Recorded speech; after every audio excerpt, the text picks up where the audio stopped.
कलिकाल में भी जैन संघ में अति अद्भुत अनबिलीवेबल आराधना करने वाली अनेकों आत्माएं हुई है, जिनके निर्मल संयम और उग्र तपस्या से ये धरती आज भी टिकी हुई है। और एक ऐसे ही वीर पुरुष, सौम्य पुरुष, जिन्होंने अपना समस्त जीवन स्व पर कल्याण में बिताया है। आइए आज उनके जीवन को संक्षेप में देखने का प्रयास करते हैं। परम पूज्य मेवाड़ देशोद्धारक आचार्य भगवान श्रीमद विजय जितेंद्र सुरेश्वर जी महाराज साहिब। आइए जानते हैं पूज्य श्री का अद्भुत जीवन सिर्फ 10 पॉइंट्स में। पॉइंट नंबर 1, राजस्थान में जालोर जिले के तखतगढ़ के पास आए हुए एक छोटे से गांव पादरली में सुश्रावक शाह हीराचंद जी की सुश्राविका श्रीमती मनुबाई की रत्न कुक्षी से विक्रम संवत 1979 में ज्येष्ठ वदी छठ के दिन पुत्र रत्न का जन्म हुआ। पुत्र का नाम रखा गया जेठमल। बचपन में माता से सुसंस्कार एवं युवा अवस्था में गुरु भगवंतों से वैराग्य प्राप्त करके संयम लेने की भावना बनी। उस समय मरुभूमि की मान्यता थी कि पुत्र जमने देवाय पन जति ने न देवाय, यानी कि मर जाए तो चलेगा लेकिन साधु नहीं बनना।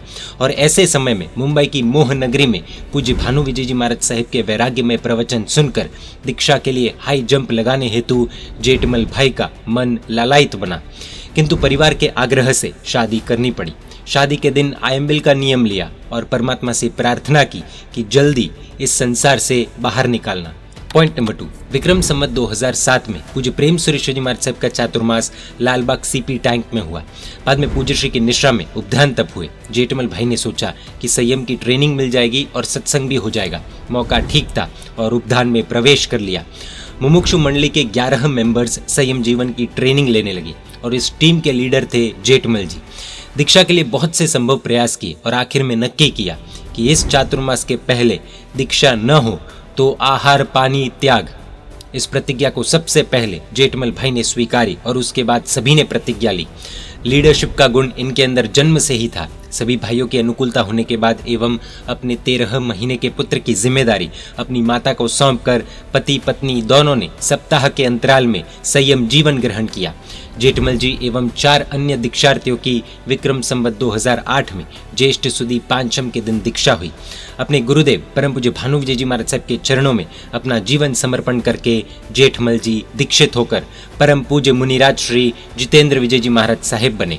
पॉइंट नंबर 3, दीक्षा के बाद मुनिराज श्री जितेंद्र विजय जी महाराज साहब पूर्ण रूप से गुरु को समर्पित हो गए। हर रोज एकाशने का तप, गुरु की भक्ति, साधु भक्ति, स्वाध्याय आदि कामों में लगे। सुंदर ज्ञान का उपार्जन किया, निर्मल चारित्र का पालन किया और उग्र तपस्या भी की। पूज्य श्री ने अट्ठम के पार ने अट्ठम, ऐसे कुल 400 अट्ठम किए। अट्ठम यानी कि एक साथ 3 उपवास, और वो भी कर्म साहित्य सर्जन में ज्यादा समय मिले इसलिए बहुत सी उग्र तपस्या की है। इतना ही नहीं, पूज्य श्री ने कर्म साहित्य में अपने गुरुदेव श्री के साथ जुड़कर रस बंधो नामक ग्रंथ का सर्जन किया। निर्मल संयम, उग्र तपस्या, सुविशुद्ध स्वाध्याय आदि संयम निर्वाह करते हुए विक्रम संवत 2044 में चैत्रवदी तीज के दिन दलोट में पूज्य श्री को आचार्य पदवी से विभूषित किया गया।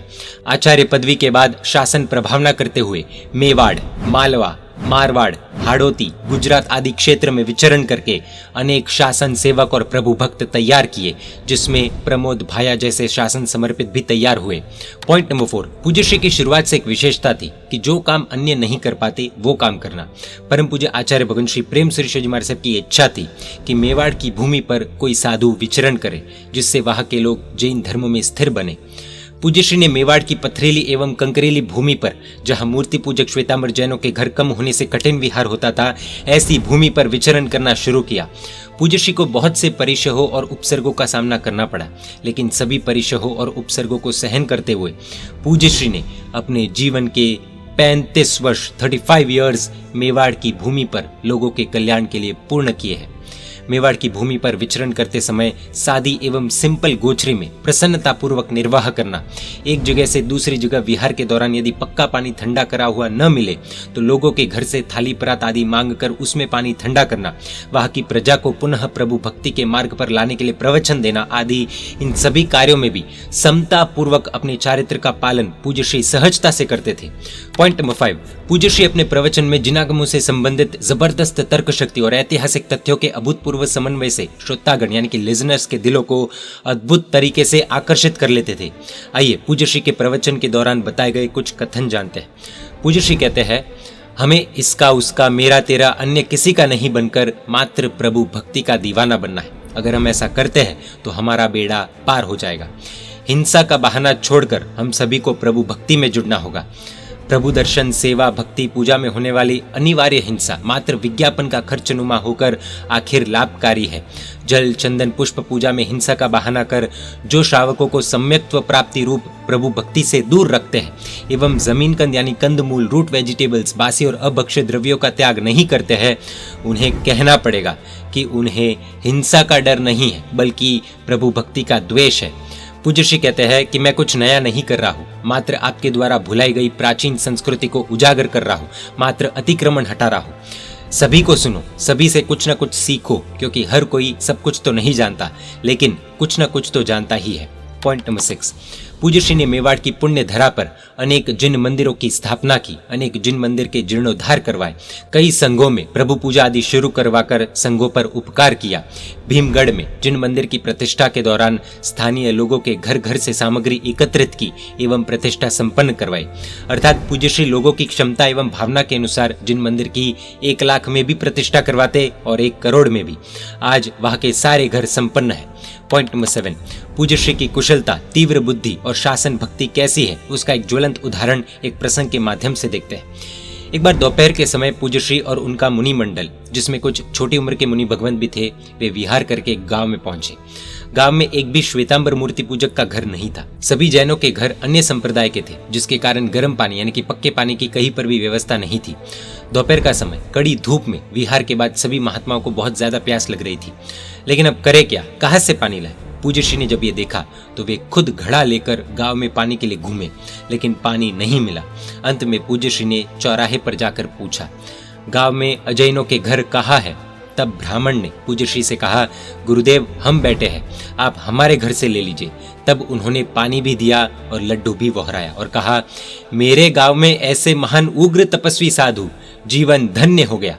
पूज्य श्री पानी बहर कर उपाश्रय पहुंचे और सबसे पहले बाल मुनि भगवंतों को एवं अन्य मुनि भगवंतों को पानी वापराया और फिर स्वयं ने वापरा। पॉइंट नंबर 8, एक और प्रसंग देखते हैं। एक बार पूज्य श्री भद्रंकर नगर यानी कि नया नागेश्वर तीर्थ लुनावा में उपध्यान तप करवाने हेतु विहार करके वहां जा रहे थे। तीर्थ बस कुछ ही दूरी पर था, लेकिन उग्र विहार करने के कारण पूज्य श्री रास्ते में एक पत्थर से ठोकर लगने के कारण गिर गए। जांच करवाने पर पता चला कि फ्रैक्चर हुआ है और ऑपरेशन करवाना पड़ेगा। पूज्य श्री ऑपरेशन करवाने के लिए तैयार हो गए, लेकिन पूज्य श्री ने डॉक्टर से कहा, मुझे बेहोश किए बिना ही ऑपरेशन करना है। डॉक्टर ने वैसा ही किया। इतनी वेदना में भी पूज्य श्री समता भाव में रहे और उनके मुख की रेखा भी तंग नहीं हुई, यानी कि वे जरा भी टेंशन में नहीं आए। ऐसे वीर पुरुष को हम नमन करते हैं। पॉइंट नंबर 9, पूज्य श्री के देवलोक गमन से 6 महीने पहले ये पता चला कि उन्हें लिवर कैंसर हुआ है और कैंसर तेजी से फैल रहा था। जब डॉक्टर ने पूज्य श्री को कहा कि ऑपरेशन करवाना पड़ेगा, तब पूज्य श्री ने साफ मना कर दिया और कहा कि अब इस उम्र में ये सब करवाना ठीक नहीं है, मैं ठीक हूँ और मुझे कुछ नहीं हुआ है। एक बार पूज्य श्री को देखने वैद्यराज आए थे, तब पूज्य श्री ने उनसे कहा कि मुझे मरने का कोई दुख नहीं है। ट्रेन में अंतिम स्टेशन पर गार्ड भी उतर जाता है, उसी प्रकार मेरा भी अंतिम समय आ गया है। अब जितना जीवन बाकी है वो बोनस है। पूज्य श्री के अंतिम समय में सिद्धांत दिवाकर परम पूज्य आचार्य भगवान श्रीमद विजय जय घोष सुरेश्वर जी महाराज साहब ने पूज्य श्री को एक पत्र लिखा था। आचार्य जितेंद्र सूरी जी, जोग अनुवंदना, आपकी तबीयत के समाचार मिले, मन स्वस्थ है। अशक्ति तो होती ही है, लेकिन प्रसन्नता और समाधि रखनी है। आराधक तो निर्मम होते हैं, आपका निर्भय आराधक भाव आपकी सद्गति की सूचना देता है। ऐसी गंभीर परिस्थिति में भी आप धैर्य रख रहे हो और विशेष आगे भी रखना। आपको तो समाधि सहजता से प्राप्त हो जाएगी, ऐसा मुझे लगता है। अंतिम समय में इतनी वेदना में भी पूज्य श्री ने कभी ये नहीं सोचा कि ये सब मेरे साथ ही क्यों हुआ। बिल्कुल भी आर्त ध्यान नहीं किया। विक्रम संवत 2061 में तारीख 5 अक्टूबर 2005 को पूज्य श्री का देवलोक की ओर प्रयाण हो गया। पॉइंट नंबर 10, पूज्य श्री ने अपने जीवन में 408 तप किए, 54 वर्ष 54 इयर्स के संयम पर्याय में 54 मिनट भी चिंता नहीं की। 40 साल तक नित्य एकाशना यानी कि पूरे दिन में एक ही बार आहार का तप किया। पूरे जीवन में 60,000 से भी ज्यादा किलोमीटर जितना विहार किया। लगभग 25,000 जितने श्लोक प्रमाण जितने ग्रंथ का सर्जन किया। 400 जिन मंदिरों की प्रतिष्ठा और जीर्णोद्धार करवाया। 25 ज्ञान भंडारों का सर्जन करवाया, जिसमें वे खुद आचार्य होने के बावजूद पुस्तकें जमाते, ठीक करते इत्यादि। पूज्य श्री 200 से अधिक साध्वी जी भगवंत के गण नायक थे। दीक्षा दानेश्वरी आचार्य भगवंत श्रीमद विजय गुण रत्न सुरेश्वर जी महाराज साहब पूज्य श्री के लघु भ्राता थे एवं परिवार से 6 व्यक्ति दीक्षित थे। पूज्य श्री के आशीर्वाद से करीबन 35 जितनी गौशालाएं अन्य संस्थाओं के माध्यम से निरंतर चल रही है।